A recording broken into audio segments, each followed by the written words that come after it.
오늘은 우리가 누가복음 25번째 시간으로 원수를 사랑하라 라는 제목으로 같이 말씀을 나누도록 하겠습니다. 우리가 예수 그리스도를 믿는다는 것은 예수 그리스도를 나의 주로 고백하며 그 주의 말씀을 따르는 삶을 살아가는 것입니다. 우리가 그리스도를 아는 것과 믿는 것이 이렇게 하나 되어 가면서 우리들의 잘못되어진 고정된 관념과 그리고 우리들의 잘못된 사상과 철학과 생각들을 다 내려놓고 우리 안에 새로운 역사가 일어나기 시작하는 거예요. 그래서 새로운 생각들이 우리 안에 살아나게 되고 우리 안에 새로운 나라가 건설되어지는 겁니다. 그리고 나면 새 사람이 되어지는 겁니다. 오늘 본문의 말씀은 구원받은 백성들이 어떻게 살아야 하는가 하는 것에 대해서 주님께서 우리들에게 말씀하고 계세요. 그래서 27절에 보면 너희 듣는 자에게 내가 이르노니 라고 말씀하고 계세요. 예수 그리스도의 말씀을 듣는 자에게 예수님께서 말씀하신다라고 말씀하십니다. 하나님의 구원을 받은 자들은 들을 귀가 있는 자들이 구원을 받는 거예요. 하나님의 말씀을 듣지 못하면 믿음이라고 하는 것이 생겨나지 않죠. 그래서 하나님의 말씀을 들음이 은혜고 듣는 자가 구원을 받는 것이며 듣는 자가 잘하는 것입니다. 하나님의 말씀은 능력이 있는데 그 능력은 하나님의 말씀을 듣고 순종하는 자에게서 나타나는 거예요. 예수님께서 구원받은 백성이 어떻게 살아야 하는지 말씀하시면서 처음부터 굉장히 어려운 말씀을 하세요. 순종할 수 없을 만큼의 어려운 말씀, 원수를 사랑하며 27절과 28절에 세 가지를 말씀하세요. 원수를 사랑하며 미워하는 자를, 모욕하는 자를, 저주하는 자를. 우리들은 참 쉽지 않은 말씀을 대하기 시작합니다. 예수 그리스도를 믿고 구원함을 받은 하나님의 백성들이 어떻게 살아야 하는가? 가장 첫 번째부터 힘들어요. 원수를 사랑하라. 원수를 사랑하는 일, 우리들에게 있어서는 불가능한 일입니다. 우리는 원수는 고사하고 우리들에게 아무런 해를 입히지 않는 내가 잘 알지 못하는 옆에 사람도 사랑하는 게 힘든 게 우리들이에요. 그런데 원수를 사랑하라 하시고 미워하는 자에게 선대하고 저주하는 자에게 축복하고 모욕하는 자를 위해 기도하라. 이건 우리가 지키지 못할 말씀을 주님께서 우리에게 주시고서 너희들 어디 골탕 먹어봐라 그러려고 이런 말씀 주시는 게 아니에요. 예수 그리스도를 믿는 자라면 누구든지 이 말씀을 따라 살아라 라고 말씀하고 계시는 거예요. 이 말씀은 그러나 우리의 본성과는 맞지 않죠. 우리들은 눈에는 눈, 이에는 이. 출애굽기에 있는 말씀처럼 동해 보복복처럼 나에게 이 피해를 줬으면 나도 피해를 주고 싶은 게 사람의 이 본성이에요. 그래서 이 원수를 되갚는 삶을 살게끔 만드는 게 사람의 본성입니다. 그래서 나에게 피해를 주면 나도 피해를 주어서 그 피해에 대한 보상을 받아야 되겠다는 거예요. 그런데 사람의 심리라고 하는 것이 굉장히 악해서 남이 나에게 피해를 주면 그 피해를 준 것보다는 더 피해를 줘야만 내 이 속이 풀려요. 그렇기 때문에 피해를 받으면 또 피해를 주고 저쪽에서는 또 피해를 받으니 또 피해를 주고 이게 끊어지지 않죠. 죄의 고리가. 그런데 주님께서는 그런 삶을 이제는 그치라라고 말씀하고 계시는 거예요. 예수 그리스도를 믿는다는 것은 우리의 본성이 예수 그리스도의 십자가에서 죽는 겁니다. 그래서 갈라디아서 5장에 말씀하시는 것처럼 우리의 혈과 육이 십자가에 못 박았느니라 라고 말씀하시는 삶을 살아야 되는데 하이델베르크 요리문답 4문에 보면 이런 질문을 하세요. 하나님의 율법이 우리에게 요구하는 것이 무엇입니까? 그 대답이 이겁니다. 내 마음을 다하고 목숨을 다하고 뜻을 다하여 주 너의 하나님을 사랑하라 하셨으니 이것이 크고 첫째 되는 계명이요 둘째는 그와 같으니 내 이웃을 내 몸과 같이 사랑하라 하셨으니 이 두 계명이 온 율법과 선지자들의 강령이니라 그러셨어요. 마음을 다하고 뜻을 다하고 힘을 다하여 하나님을 사랑하고 이웃을 사랑하라. 그리고 5문의 5번째 질문이 이거예요. 바로 다음이 당신은 이 모든 것을 온전히 지킬 수 있습니까? 그것에 대한 대답이 이거예요. 하나님을 사랑하고 이웃을 사랑하라는 말씀을 온전히 지킬 수 있느냐는 질문에 아닙니다. 나에게는 본성적으로 하나님과 이웃을 미워하는 성향이 있습니다. 그게 인간이라는 것을 이미 우리들에게는 잘 말해주고 있어요. 본성적으로 하나님과 이웃을 미워하는 성향이 있습니다. 우리는 본성적으로 하나님과 이웃을 사랑하지를 못해요. 그건 우리의 본성이 그래요. 왜 그런가 하면 우리는 우리 자신을 사랑합니다. 나 자신을 사랑하지 나보다 이웃을 사랑할 수가 없어요. 그리고 나 자신을 사랑하기 때문에 이웃을 사랑하지 못하는 우리들이 원수를 사랑한다는 것 불가능해요. 안 미워하는 것만 해도 감지덕지해야 돼요. 그런데 안 미워하는 게 아니고 그걸 넘어서서 사랑하라고 하시니 그게 어떻게 가능하겠어요?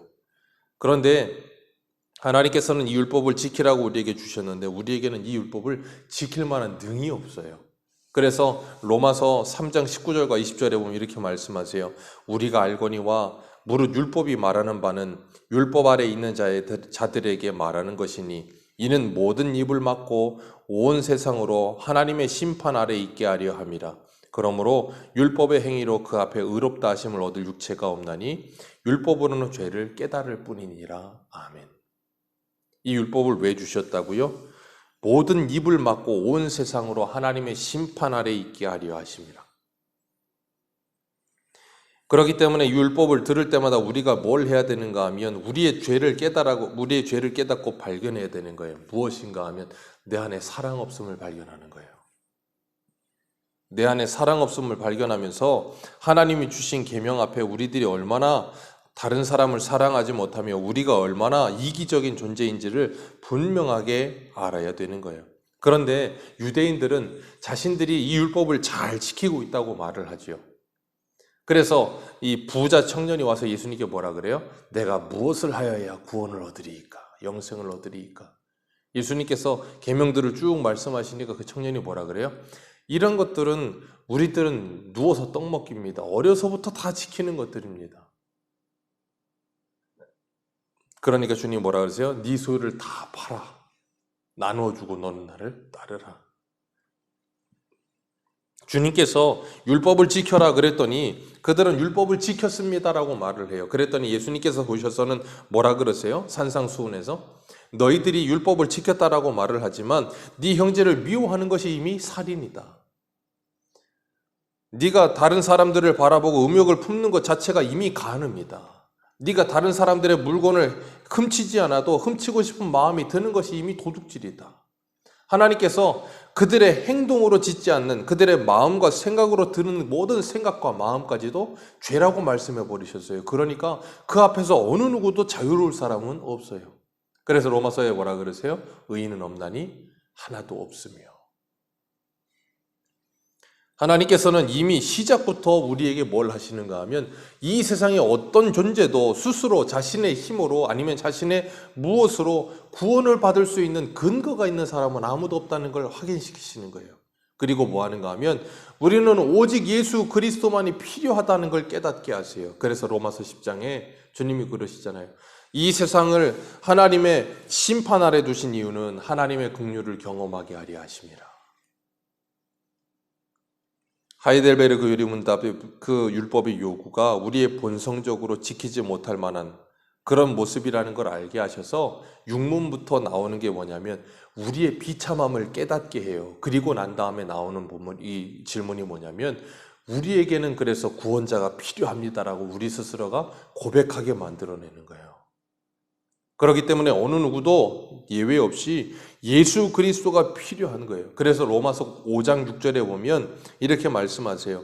우리가 아직 연약할 때의 기약대로 그리스도께서 경건하지 않은 자를 위하여 죽으셨도다. 8절에는 우리가 아직 죄인 되었을 때에 그리스도께서 우리를 위하여 죽으심으로 하나님께서 우리에 대한 자기의 사랑을 확증하셨느니라. 5장 10절에는 우리가 원수 되었을 때에 그의 아들을 죽이심으로 말미암아 하나님과 화목하게 되었은즉 화목하게 된 자로서 더욱 그의 살으심으로 말미암아 구원을 받을 것이니라. 아멘. 우리가 연약할 때, 죄인 되었을 때, 그리고 세 번째가 뭐예요? 우리가 원수 되었을 때. 그래서 아담 이후로 이 세상에 태어나는 모든 인생들은 하나님과 뭐로 태어나요? 원수로 태어나는 거예요.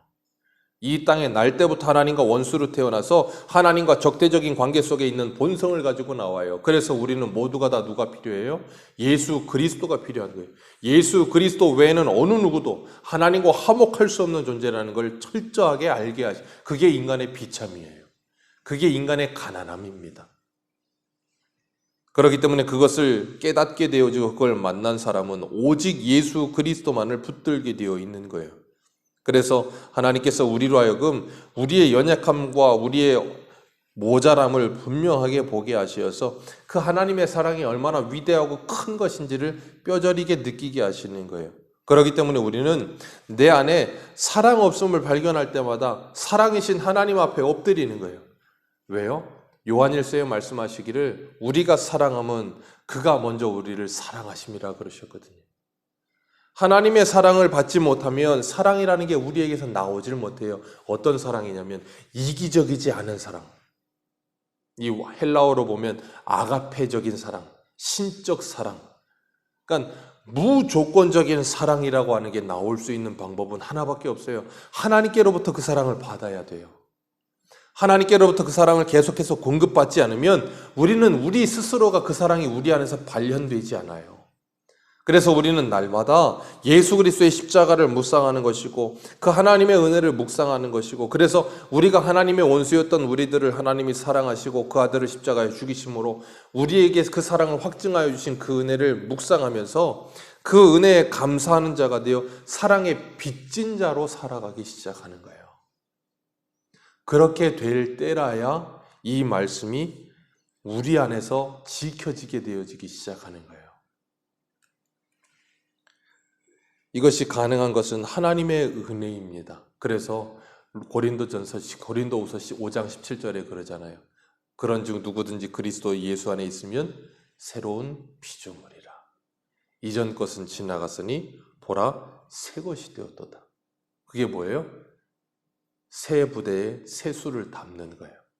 새 부대가 되게 하셔서 새 수를 담는 거예요, 우리 안에.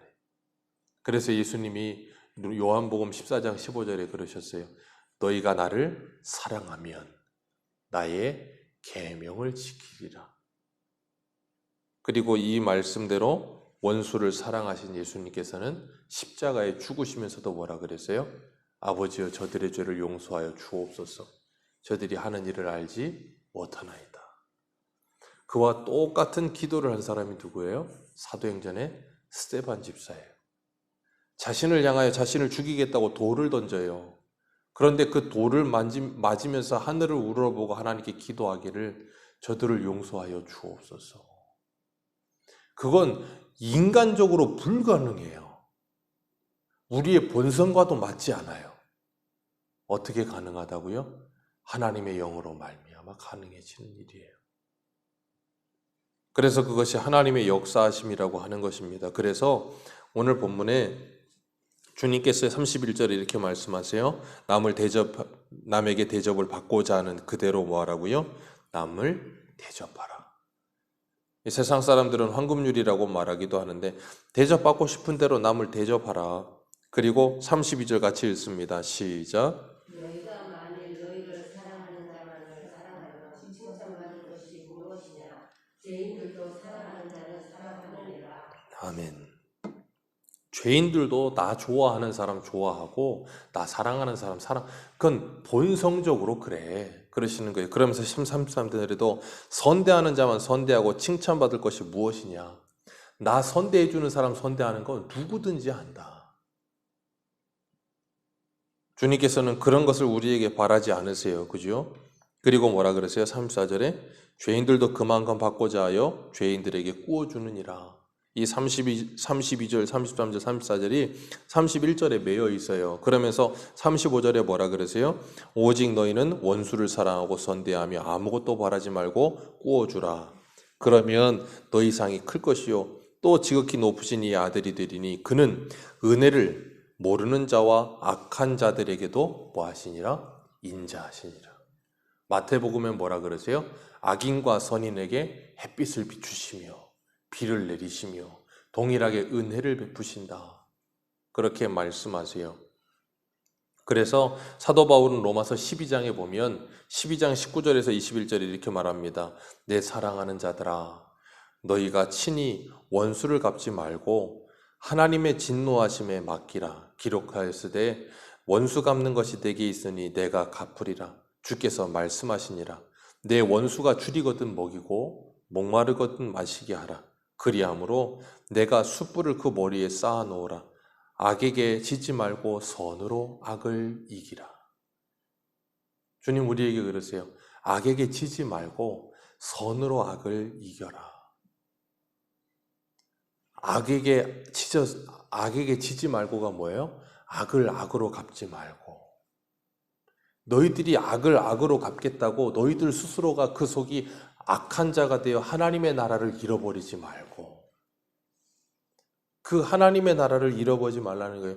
원수를 사랑하라는 말은 하나님께서 1차적으로 그 원수를 사랑하여 그에게 선대하게 하시는 것 이전에 누구요? 내 자신을 그 지옥에서 건지시는 거예요. 그래서 그 원수 갚음을 누구에게 맡겨요? 하나님께. 다윗이 자신의 장인이 되었던 사울이 자신을 죽이려고 그렇게 따라다닐 때 사울을 죽일 수 있는 기회가 있음에도 불구하고 죽이지 않죠. 그 발을 가리로 들어올 때 옷자락을 벤 것으로도 마음이 찔리고 아파했어요. 하나님의 기름 부음 받은 자를 내가 건드릴 수 없다. 그랬을 때 사울이 뭐라고 고백해요? 나는 너를 죽이려고 했는데 너는 나를 선대하니 너는 나보다 의롭도다. 그 악인의 입에서 그런 말이 나오게 되는 거예요. 우리들은 본성적으로 눈에는 눈, 이에는 이예요. 그런데 주님께서는 그 본성을 거스르라 그러세요. 그리고 우리에게 뭐라 그러세요? 그 아버지의 마음을 35절에 말씀하시는 것처럼 그 아버지의 마음을, 그래서 36절에 너희 아버지의 자비로우심 같이 너희도 뭐하라? 자비로우라. 어떻게 가능해요? 우리에게 자비하신, 그래서 그 주님의 자비를 받은 그 은혜가, 그래서 내가 그 하나님의 거룩하심 앞에 얼마나 큰 죄인인지 알고 얼마나 사랑이 없는 자인지를 알매도 불구하고 하나님이 나를 사랑하시고 인정하시고 끝까지 붙드시는 그 은혜가 얼마나 큰 것인지 알면, 그래서 야고보서에 뭐라 그러세요? 야고보서 2장에 우리 야고보서 한번 2장 한번 보겠습니다. 야고보서 2장 13절.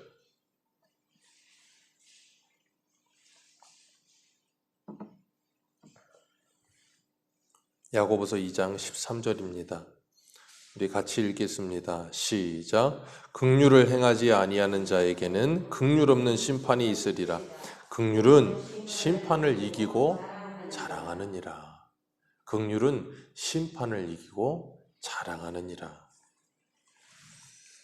사랑하라고 하시는 말씀이 너무나도 괴롭고 힘들지만 우리가 예수 그리스도를 바라볼 때 원수된 나를 사랑하신 그 주님의 은혜를 묵상할 때 우리 안에서 주님이 우리를 사랑하신 은혜가 우리를 뒤엎을 때 우리가 사랑할 수 있게 되어지는 겁니다.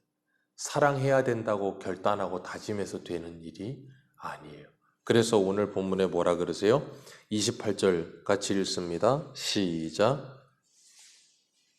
너희를 저주하는 자를 위하여 축복하며 너희를 모욕하는 자를 위하여 기도하라. 기도하지 않으면 이런 등이 나갈 수가 없어요. 왜요? 기도보다 빠른 게 주먹이에요.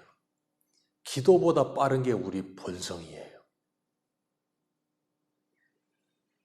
그렇기 때문에 우리가 하나님의 은혜를 회복하여 그 하나님의 은혜 가운데 우리들이 다른 사람을 사랑하게 되어지지 않으면 우리는 우리 스스로 사랑하려고 애를 쓸 때 우리는 점점 더 괴로워질 거예요. 우리는 점점 더 사랑 없음을 발견하게 될 거예요. 그렇기 때문에 우리가 하나님의 말씀에 순종해 보겠다고 애를 쓰는 것도 참 좋아요. 왜냐하면 애를 쓰면 쓸수록 괴로워요. 애를 쓰면 쓸수록 힘들어요. 그럴 때 뭐 하는가 하면 나 참 모자란 사람이구나. 정말로 하나님의 은혜가 없으면 나는 정말로 참 이 말씀을 한 절 하나도 지킬 수 없는 사람이구나 하는 걸 철저하게 더 많이 느끼게 돼요. 그럼 뭐 하는가 하면 더 겸손해지고 더 하나님의 은혜를 구할 수밖에 없어요. 나를 도와달라고. 왜요? 하면 할수록 더 고통스러워요. 하면 할수록 더 괴로워요. 그래서 뭐예요? 더 비참해요. 그렇기 때문에 우리는 뭐 하냐면 하나님 앞에 그걸 그대로 가지고 나오는 거예요. 숨기는 게 아니고. 하나님, 이 말씀을 따라 살아보려고 하니 이렇게 고통스러워요. 저 참 안 되는 구제불능 같은 사람입니다. 나를 도와주세요. 그때 그 심령의 가난함 속에 하나님이 뭐 하신다고요? 은혜를 부으시는 거예요. 그 하나님의 은혜 부어주심을 경험하게 될 때 우리가 이런 일이 되어지기 시작하는 겁니다. 우리의 본성을 거스르는 일이에요. 고통스럽습니다. 사랑의 원자탄이라고 하는 손양원 목사님이 그 두 아들을 죽인 그 공상당원을 양자로 삼았을 때 그 일기를 보면 뭐라 그랬다고요? 밥알을 씹어 넘기는 것이 모래알을 넘기는 것 같았다.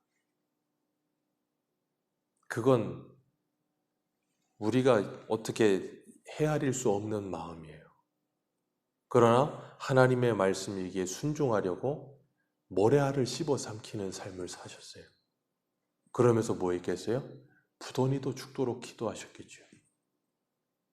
하나님의 은혜를 달라고.